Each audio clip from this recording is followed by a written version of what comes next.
पाकिस्तान का पहला radio station किस शहर में कायम किया गया? ए मुल्तान, बी कराची, सी हैदराबाद, डी इस्लामाबाद।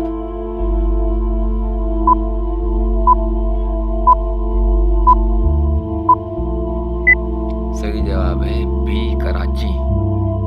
पाकिस्तान का सबसे बड़ा रेलवे स्टेशन कौन सा है? ए लाड़काना, बी मीरपुर खास, सी रोहड़ी, डी हैदराबाद।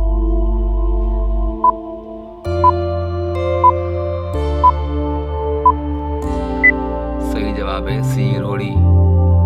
पाकिस्तान का सबसे बड़ा पार्क किस शहर में है? ए मरी, बी गुजरांवाला, सी कराची, डी लाहौर।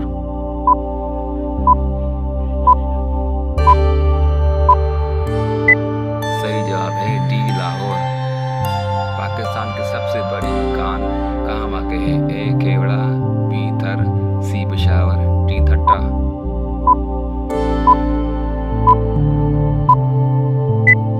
सही जवाब है ए केवड़ा।